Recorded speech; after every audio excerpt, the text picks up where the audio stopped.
welcome to the Crack On podcast, hosted by me, John Saunders. Crack on!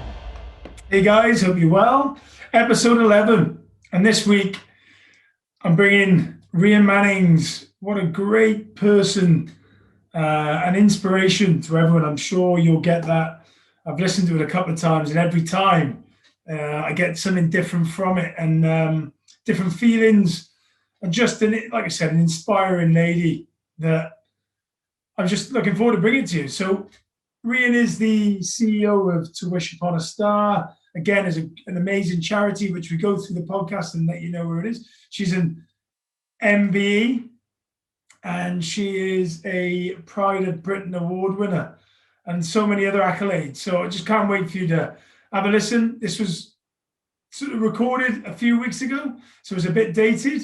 So there are references to different things, lockdowns that aren't necessarily right up to date, but enjoy and have a crack on. Hey Rhian, how you doing? How are you today? I'm good, thank you. How are you doing? Yeah, really well, thanks. Really well. Thanks for, like I said offline, thanks for saying yes to coming on to the podcast. I really appreciate it. Oh no, not at all. Thanks for asking me. I'm looking forward to having a chat with you. Yeah. Well, we were saying where we actually know each other. We've not actually met each other yet, apart from like 3 minutes ago. So we know people through mutual friends, don't we? We know a lot of mutual friends.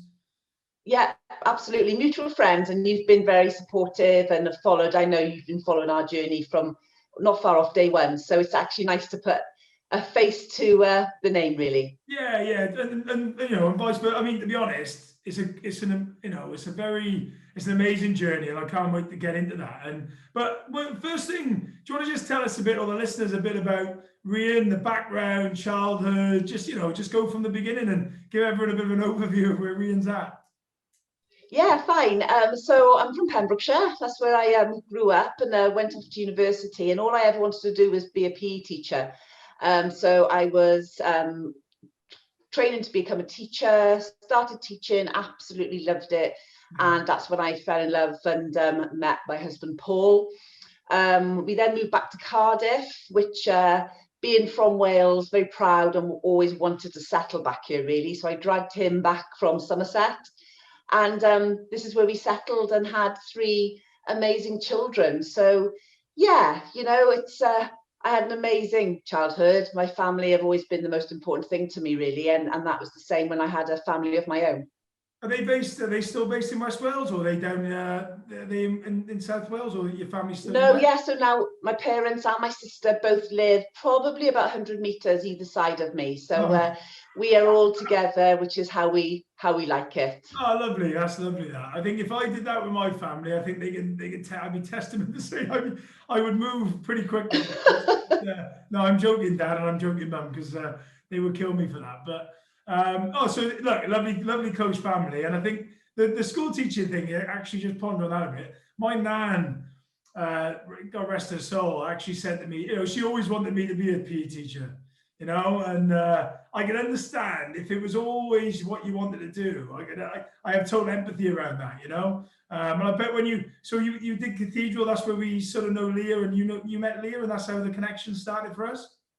Yeah, so I was teaching down in Somerset, which is where I met my husband, who was actually an old pupil of the school. He came back to play cricket, and that's how we met. And then, I taught at the Cathedral School in Cardiff, and I was the head of girls' games. And just loved teaching, loved kids. So it was just the best job, to be honest. And I made friends for life there. Yeah, and that's a great school as well. Cathedral, I know we're not plugging schools as a general rule, but yeah, brilliant Cathedral, school. I've had many running sort of dealings with Cathedral. They've always been a great school to work with. I bet they were a great school to work for, I bet. Oh, they were, and as I said, made some amazing friends, and the pupils and parents were just amazing, and that's still very much part of my life, actually. Yeah, I bet. And lifelong friends, I bet. Yeah, definitely. We had some really good fun, and we travelled a lot of places on tours as well, and ski trips. That, lots of very good memories. Yeah, I bet. And sort of, I was sort of talking to you again a bit offline when I've done a lot of research. I tried it now. I'm a sort of person that just gets on with it, right? So my first few podcasts I didn't do any research at all on the person. I knew them very well. And I think going into this one with yourself, because we haven't sort of met each other, I purposely have done a bit more research with it. And, wow, I suppose is the first word. I mean, I watched the video last night, the one you did, and, talk us a bit about, so, To Wish Upon a Star. I know there's a lot around that. How, the journey towards that, can you maybe just go through with the listeners, how that came about and the story around it?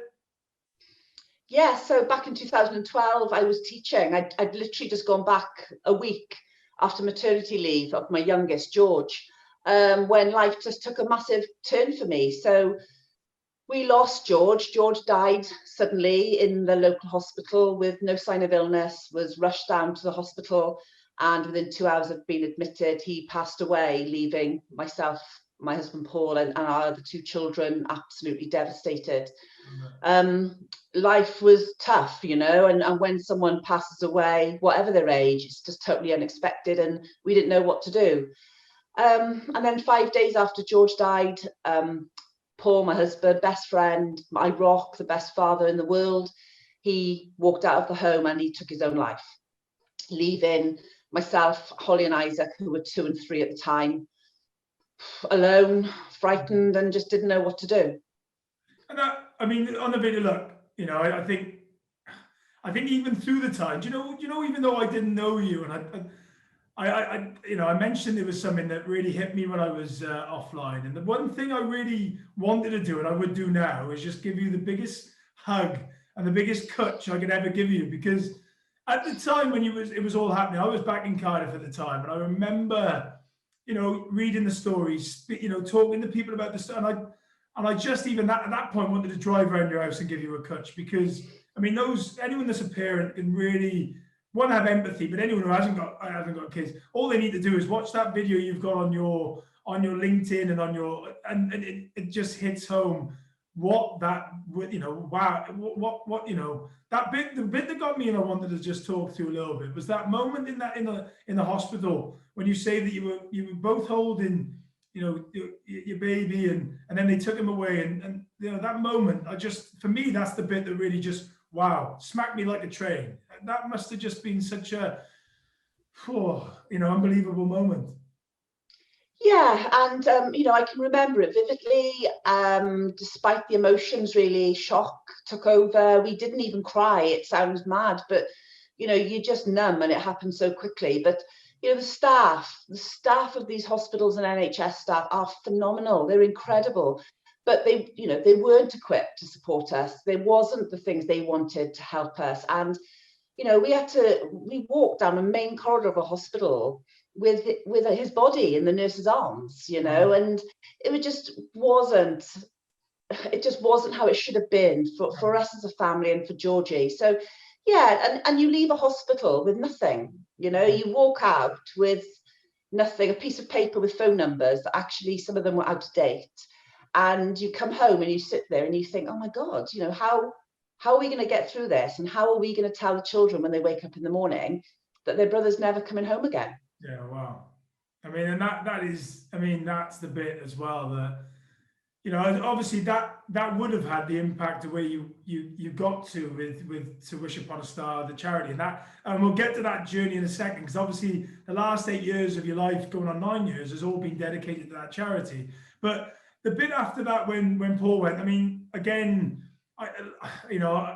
we've all lost people in our lives in that way, and but obviously the circumstances were the circumstances. I just remember at that point then, I think there was someone else in Cardiff, similar age, had taken their life, and I just remember saying to myself, I've got to do something about this. I mean, that must have just been, I mean, it says it took you over 2 years in your video, you say it took you a long time to accept that, I suppose, and it's still not, I bet it's still, in that memory, and what was that like, that secondary side, the 5 days later? I can just remember the police turning up at the door, completely unannounced, and you watch TV, you have an understanding of what this means, and they were emotional, they were very emotional, and they don't get training in that, to come around and tell this young mum that her husband now wasn't coming home will stay with them for the rest of their lives. And it was just horrific. And the circumstances around it, because of Georgie's death, the police were heavily involved. They wanted to understand why Paul had done this. Was there blame? Had he done something to George, or was this a bereaved father? So I was questioned for nearly 2 days by the police following. People don't understand what comes with what happened to Paul. And I'll never accept it. It took me years and years and forever. I'll never accept it, and I'll never understand, because I've never, however bad life has been, I've never been in that position that he must have been in.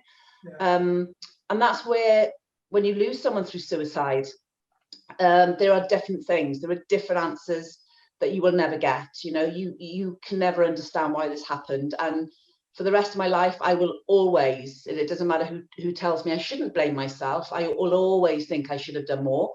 The same with Georgie's death. I should have known my little boy was dying in front of me of pneumonia, which is actually what he died of eventually, we found out. So yeah, do you think that's a natural? Do you think everyone would feel absolutely that? I mean, obviously, we've all had things in the past. Obviously, not to that extent by any stretch for myself, but we've all sat there and said, well, I probably could have done more. Especially with, like I said to you, I've had a couple of friends that I've committed suicide, and you do sit there and you do think, why didn't I just call him? Or there's always going to be that point at which you're going to always blame yourself, Always. And it's happening all the time, and people will blame themselves, and through to wish, which we'll talk about in a bit, families who lose people through suicide. It's just, a nightmare, because you should have, in your own eyes, think you should have known and you could have done more, but actually that's not necessarily true. No, and I suppose, we haven't even gone into lockdown yet, and the lockdowns that we've had, and Wales, I can't even keep up with Wales. I don't know where Wales is at the moment, but in saying that, I don't even know where England's at, to be fair, but I think we're all a bit lost. But those people, this podcast is obviously all about, getting on with things, people that do crack on, and 100% that person that does that. What sort of advice, or what, lockdown, people that sat there, they've been locked down at this precise moment in time is probably more prevalent than any that, people are probably having those thoughts. Absolutely. And it is a problem, and it's easy for me to say it's going to be okay, but when you're sat there and life is so hard, you don't know where to turn. But all I would say is to talk, and I would say to reach out. There are people out there to help, and if you feel desperate, and I have in the past needed just to ring a friend to say, come round, help me find something, because you want to be here. This isn't the answer, and you want to be here to see the people around you that you love. So reach out, talk about it, because nothing is worth taking your own life and walking away from your family and friends. Because that, I think that's great advice to anyone that, and we'll come to the end. Maybe we'll just hit it now. If someone did want to reach out, what sort of charities do you link up with, and is it your charity that they would go to for that to reach out to? So no, we work in Wales, and we will work with families who have been bereaved. So we have had many people coming back to us who have been bereaved years ago, but due to the lockdown and the isolation have really struggled. But there are many organizations. Just get on that internet and Google, and worst case, or even just pick up the phone to your GP and just say, please help me, because they will be able to signpost you as well. And I suppose the other thing is, we've all got, we have all got, I know what you said earlier on about us all feeling like we could do more. That one bit that actually, what could we do? I mean, we can phone somebody, couldn't we? And if we know of somebody that's maybe going through a tough time, ringing them and just texting them and seeing how they are, we've all got a responsibility in this time to do something about it. I think. I don't know what your feelings are on that. I do, and in today's day and age, it's easy, just text somebody or ring them up, or if you're out passing, knock on the door, or obviously step back 2 meters. But we are I love the way you caring. I know we are a caring nation. We really are, and we are all loved in different ways. And so don't feel like no one cares. They just may not know what you're going through at the moment. Yeah, totally. And then that does nicely sort of lead us on to that 8 years. So obviously, that line of incidents and all those things accumulated. Then 8 years ago, talk us through the story of To Wish Upon a Star, and tell the listeners. I know from the research and before what the great charity is all about. You obviously founded it. Talk us through the journey of that. So even after losing the boys, I had to remain positive. I had a 2 and 3 year old I had to keep going for, but I also felt their lives mattered and they couldn't just go. So I decided I just needed to help people who lost a child suddenly.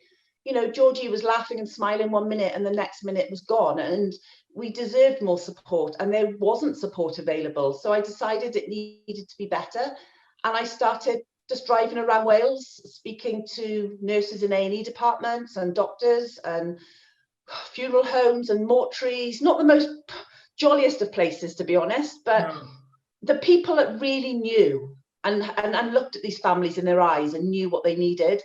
And that's how it started. And unbelievably, people just believed in me. They heard my story and sadly could relate to it, that families were leaving hospitals with nothing. And the staff themselves were losing sleep because they knew there was nobody out there to support these families. So that's how it started. It was supposed to be a bit of a hobby in South Wales, just to keep me going. And now 8 years on, we are an all Wales charity supporting thousands and thousands of families every year who lose a child or young adult suddenly and traumatically. Yeah, so you pondered then, or you mentioned then, I mean, your website goes through a couple of case studies and stories from people who actually you support, and the NHS, and there's a real good one from the GP. And what I got from them was that actually they've always known that this was lacking. I don't know whether that would be probably what I got from all videos, that actually this is something that people have all the time. They grieve. They all grieve in different ways. Yes, I understand that, but the trauma side of it, the support wasn't there. So the charity you've sort of developed and grown and put in is actually something that was really in demand. I genuinely feel if that support had been available, Paul would be here today. That's how passionate and how I feel about this. I spoke to the staff, I spoke to so many people, and they all said, we do our bit here, and sadly sometimes it's not enough. And these families leave and that's it. And we never know if anything happens to them, if they pick up any support, if they can access support. And there is organisations out there. But family, you're not in the right place to ring and get an answer phone message if the office is shut, or to Google for support and not, be brave to pick up the phone. So what I wanted was to be proactive, that if someone lost their child, the staff would, with permission, take family details and contact us. And then we phone the family within 48 hours to tell them who we are, and that help them to get support if they want it.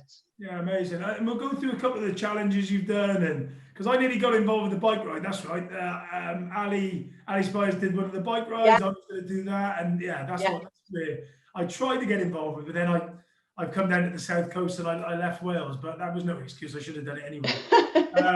But the bit for me is so you basically the charity itself is that link between when you have, like, for young kids up to 25, is it the age range? So, and if I talk us through what support they get, what the charity's all about, and how what support it gives. Yeah, so the journey starts with the family literally at the time of death. It's important families know immediately. So we've distributed and trained staff in every hospital in Wales to offer and provide a memory box, which handprint kits and little elephants called Gorgeous George. One is tucked in with the child after they've passed away, and one stays with the parents. And then the family have a relationship and with that staff then, and a discussion about support. And if they agree, their details are immediately sent or phoned through to Wish, and we will promise to ring the family within 2 days. We also make sure that there is an environment for that family. There was nowhere for us to sit with George after he died. There are still hospitals in Wales that have or lack a private area for those private moments. So we also provide rooms, and we've provided over 12 rooms in Wales for families to be able to sit and say goodbye to their loved ones. And then we offer whatever the family want. You said it, grief is very different for everybody, but we offer that immediate support. It's not counselling, it's someone friendly going out and just talking to them about how they are going to feel. And yeah, they're going to blame themselves. It's a natural thing. And even though everyone's different, there are common sort of emotions that will occur. And then our relationship's lifelong. And sorry to interrupt you a bit, but what are those, again, for highlighting it, what are those common traits within, those stages afterwards, after the death? You feel like you're dying inside, you feel, I can remember thinking I was having a stroke on several occasions where I couldn't feel my hands and my feet. There's a real physical sort of reaction to such trauma as well. Guilt is the biggest issue when it comes to losing anybody, especially in sudden circumstances of a child. As a parent, I'm sure your child falls over, bangs their knee, you think, God, I wasn't watching them properly. You sort of multiply that by 1 billion, and you do think you should have done more. And I know that's what my husband thought. I know Paul thought it was his fault and he should have done more.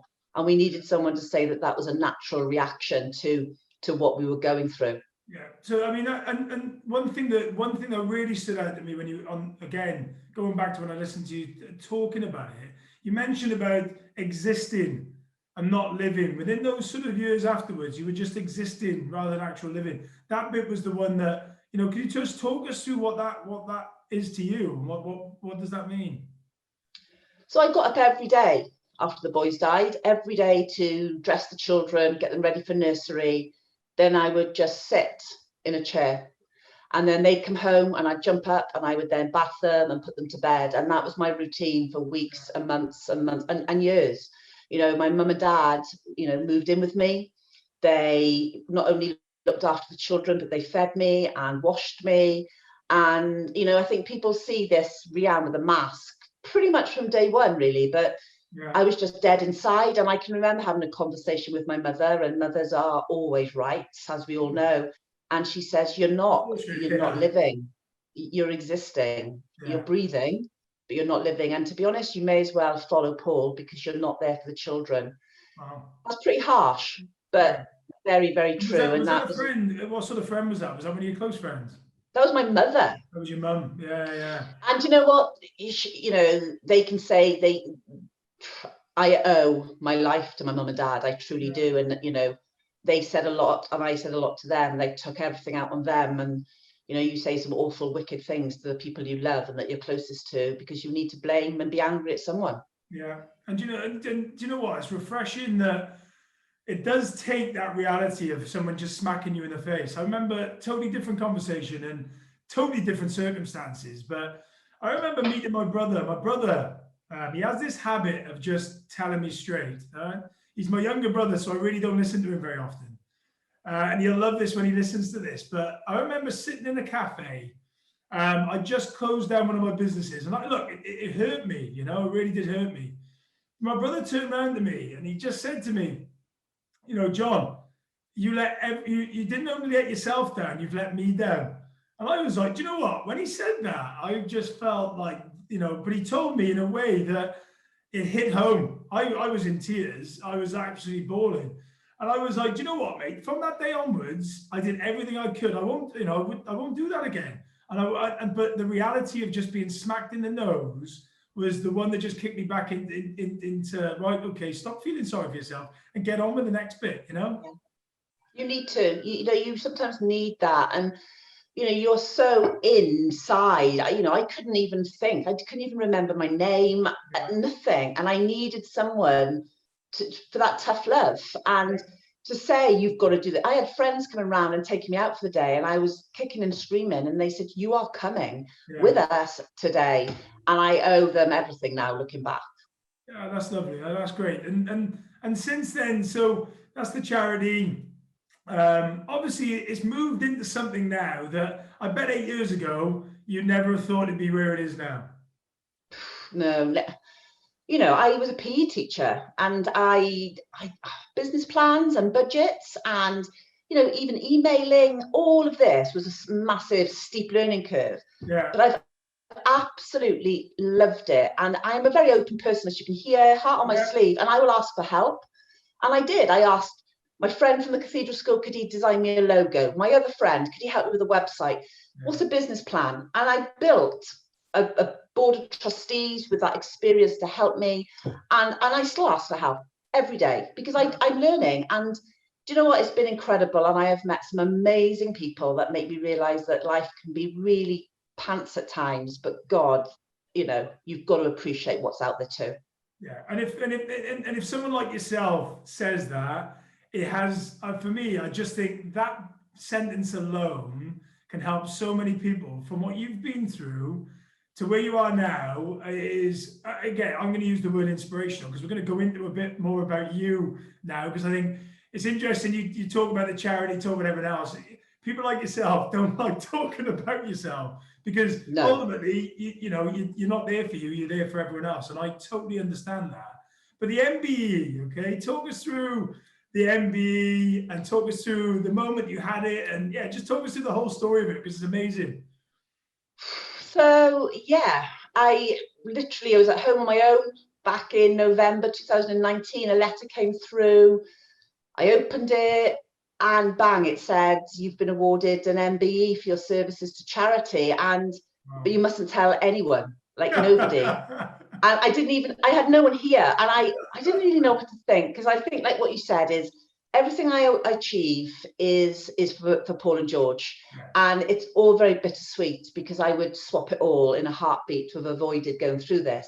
But to be recognised and for people to understand that bereavement's important and the families deserve support, it was amazing. So I was supposed to go in May. My date was in May, but obviously due to the pandemic, I still actually haven't got it in my hand yet. So I'm waiting to hear when I'm going to get my posh frock on and up to Buckingham Palace. Yeah, but when that day happens, I tell you what, there'll be a lot of people, Wales and throughout, just stood there with a right tear in their eye, with a massive smile, just because everyone that I know, and like I said, it's just the journey. It's the journey that's amazing, and I know this hasn't stopped, and we're going to come to the future at the end where this is all going to go. But the MBE is so congratulations for all the listeners. Thank you. Amazing thing. So, and then one thing that I love the video, and recently, the Pride of Britain Award. Wow. I saw the video and I just think, talk everyone through that. You're having some dinner, but talk us a bit about what it's been since, what it was before. Did you know about it? No. So I had a phone call from ITV saying they were doing a documentary on people who contributed to the community. And I get involved in quite a lot of things like that. So it just went over my head. I was like, yeah, no problems. Come and interview me. So they came, they interviewed my mum. All very casual. And then they rang me up one day and said, look, they've not got enough footage. Would I go up to the Miskin Manor Hotel and just have some breakfast, and they film a bit of extra footage, which again, okay. I was a bit annoyed. It's a Saturday morning, but hey ho. So off I went in my DAPs, and next thing we're having breakfast, and in walks Michael Sheen, who I recognised immediately. And I had, wow, what a shock. So when he walked in the room, this is the bit, because I looked at your face when he walked in the room. So you obviously know it's him. Did you think there's something going on here that I didn't know, or did you just think, well, it's Mr. Sheen? Well, at first I looked up and I thought, nothing. Looked down, then I looked again and I was like, it's Michael Sheen. Oh my God, something's going on now. And then a load of other cameras came into the room, and oh my God. But the kids were so interested in their food, didn't even bat an eyelid. And the next thing, he's whipping his mask off and saying, I'm Michael Sheen. There's some champagne for you in the bucket. Have a look. As I did, in there was my Pride of Britain Award. Yeah, wow. That again, so, it reminded me very much. I since having Saturdays off, because obviously I'm not in on a Saturday night at the moment with this pandemic, with the industry I'm in. It's sort of, I have Saturday nights off. So I've been I watched the Michael McIntyre when he walks in on the breakfast. Yeah. They're in bed, it's like 3 a.m, and they're like, who the heck is going on here? I'm glad he didn't do that. No, that's frightening. I said that to him. I actually said that afterwards. Thank God it wasn't one of those in the middle of the night, because I was in shock. And nothing surprises me. Nothing gets past me. I'm quite suspicious. Yeah. And I cried a lot, and I don't cry either. And for a Pembroke girl, a really Welsh, passionate Pembroke girl, having that Pride of Britain, what does that mean to you? Oh, again, just amazing. I think people are recognizing what I do, and the boys' names are being heard, and people are seeing their picture. And to have the kids with me, they've never been with me really for any of the awards I've received before. So that was ultra special. I bet. And what was it like, I suppose, being centre of attention? Because, I know I'm that. not very good at that. Yeah. I bet No, I'm not good. Not good at that bit. But again, it's one of those ones, isn't it? You do everything for other people. Yeah, and for me, it was a natural thing when the boys died. I think a lot of people say, "Wow, amazing! Can you believe what you've done?" And I'm not just saying it. Sometimes when I see the lists of the names of the families we're supporting, you realise the enormity of it. But it was a natural thing, and Paul wouldn't have been surprised to see me get my clipboard out, because I was always an organiser and I loved organising, and it was a natural thing. And now it's gone a lot more than just Paul and George. It's about all the families that we're supporting. Yeah, so you've supported now, again, numbers I picked up, over 3,000 families, over 3,000 people. Now that's huge in itself. And, what is, I suppose, and I come to what is next within it, but how has the pandemic affected the charity? I saw a picture of you closing the doors first lockdown. I mean, it must be a worrying time at that point for the charity itself. Oh, closing the doors that day was one of the hardest things I've had to do through Tywish, really, because I thought, will we ever open it again?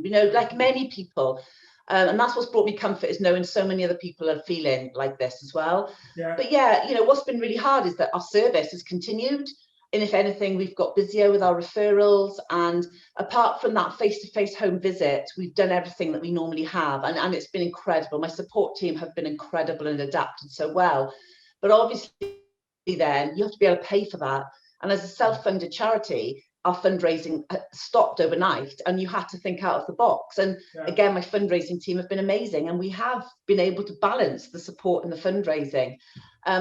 It's just how long it goes on for. Yeah, what sort of things have you been doing then outside the box? Gosh, we've done virtual, we've done dog walks, we've done 10Ks, half marathons. We've done virtual wreath making, we've done quizzes, bingo. We are Zoom experts now, and the show for us, we couldn't stop, and we weren't going to cancel, because if it wasn't for the money, I still wanted people to know we were there. So last weekend, we normally have a ball for 500 people. Instead, we had a Zoom ball. It could have been a complete disaster, but it was amazing, and we raised over £5,000 in like 4 hours with people online. So we're getting good at it. It's just we want to start seeing people. We miss people. I think that, look, I coming from Wales like I do, a very passionate Welshman that I am, I think it's even more connected up there than anywhere. Absolutely. If anything, that community feel, and we miss people, don't we? Yeah, really do. That connection. And I can't wait to come back over the bridge and see, like I said, friends, family, all my friends and family are over there. But the charity itself, I mean, again, you said you never saw yourself 8 years where you are now. You've got people supporting you, celebrities supporting you. I bet that level. Where does it go from here, and what's the next where does it go for the charity, and also where does it go for you for the next foreseeable? So for the charity, we are coming towards a bit of a crossroads, really, because we are self-funded and we need funding to do what we want to do. And in an ideal world, we would like to extend it into an all-age sudden death. Right. So not just for 25s and under. The sudden death is very much the forgotten death, I think, in the UK. And I really want to be able to support any age of families who need it. There is the option of increasing it and moving into England. We get people in England approaching us all the time, because the service we offer is very unique, that immediate support. We're in talks with Northern Ireland. They've got nothing like it. Jersey, they've contacted us. So we've got a lot of options, but we are very restricted until we get money, and we do need that proper funding to get this support up and running. Isn't that, I find that bonkers. I really do. Yes. I just find it bonkers that we're sat here in the 21st century, and there's not anything out there apart from, you know what I mean? I just find that, I know obviously, I'm talking to the unpreached, but it's just I just find that bonkers. It's the one thing, like, nothing really makes me angry, because I'm quite, what it is, I just get on with it. But of course, to think that last week we had 5 under 25 deaths rung into us on a day, one day. Wow. And In we have Wales? spoken to that on one day in Wales, 5 deaths of under 25s. Right, what, and that's through what, suicide? It can be through, they would have been at least half of them would have been suicide, probably. Illness, car accidents. We've had a few of those recently. Right. And we had those referrals in from the staff on duty. So we're helping those staff. We're helping that health board with mental health of their families. And we have been told by health boards, by certain health boards, that they will not support that fund, support our charity. Now, I find that really, taking with one hand, but not giving us anything. Yeah. Thousands of people are being supported by us. So we're taking some pressures, not all, but some pressures off mental health services and GPs, because they're getting access through us, and we don't get any support. So we need that funding. Welsh Government are getting a bit better, because I'm stalking them and knocking on their doors. They're getting fed up. They may as well pay me off.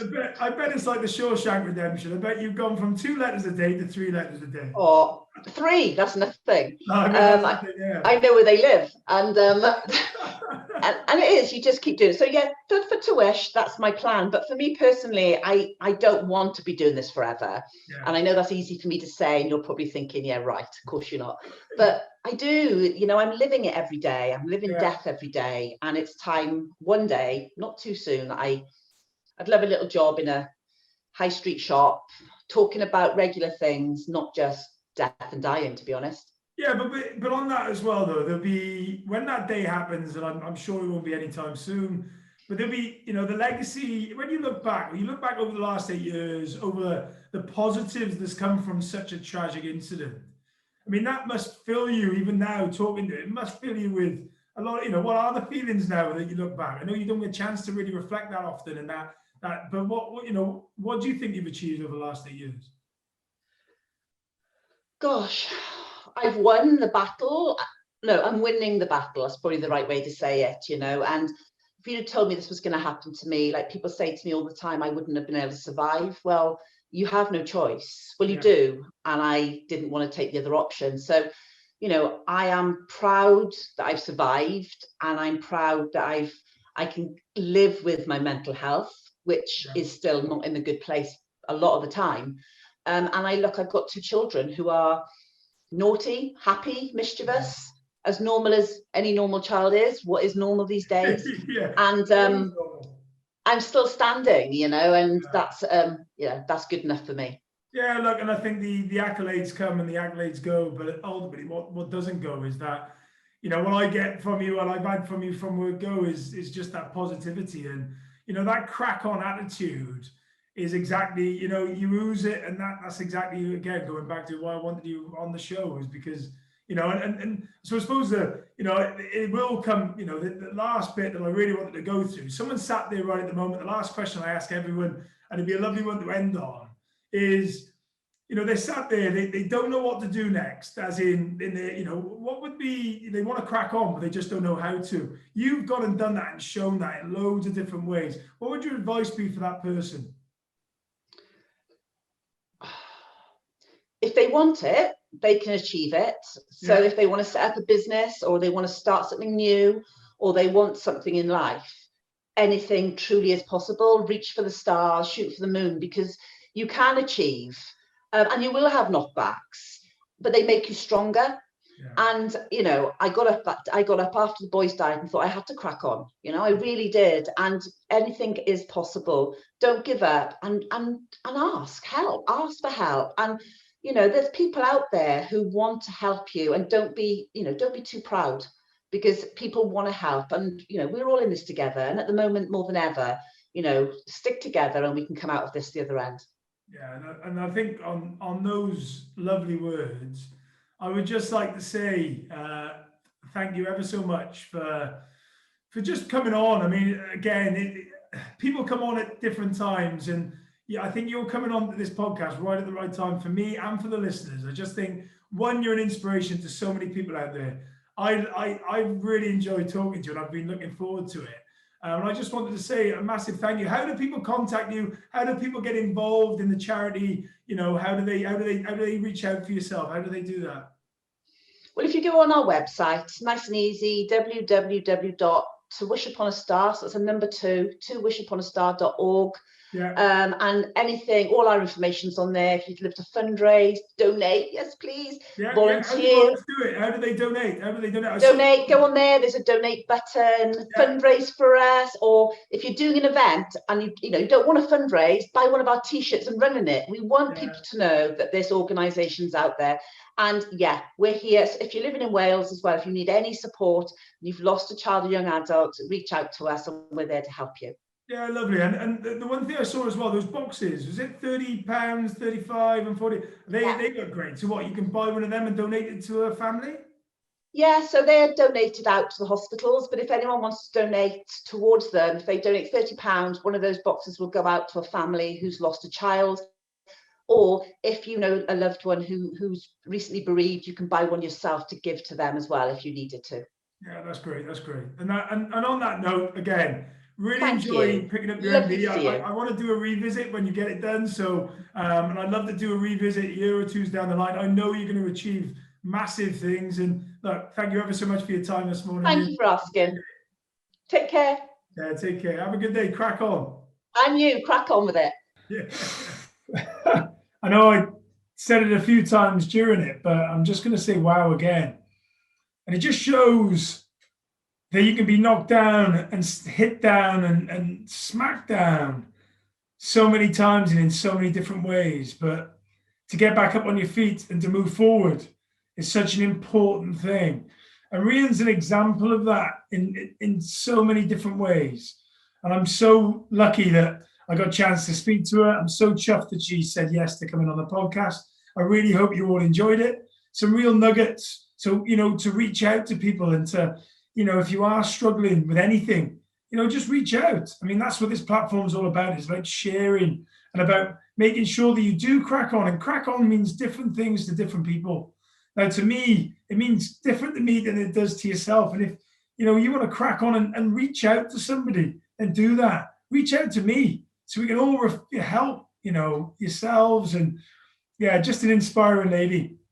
And I just really enjoyed listening to that over and over again. I listened to it a few times. And I hope you got as much from it as I did. So anyway, episode 12, end of the series, ending with Jason Edwards, which I'm really looking forward to bringing. So that's next Friday. Anyway, have a great one. Crack on. And there's Gareth. I just really enjoyed his honesty. Me and Gareth met, obviously, I mentioned it in the supper club. And I just really, really appreciated every time I sat down with him and had a chat with him, it was just honest. And he spoke the truth. And I just love what he does. He's got the earth and the world in his mind when he's going forward. And he's a futurist. He's one of those guys that looks forward rather than looking back. And I love that. I mean, I've just recently completed a course that really does make you look forward as opposed to look back. And I wish him all the luck in everything he does. He's a very good friend of mine. And as I said, if you want to reach out to him, he's, at the end, he gave you his address and his details to get in touch. So anyway, episode 10 done. We've got another 2 left in the series. Again, Rhian Mannings next, and then Jason Edwards to finish the series off. Then we're on to series 2. So yeah, really looking forward to sharing everything with you. Anyway, have a great day, night. Crack on. Have a good one. Cheers, guys.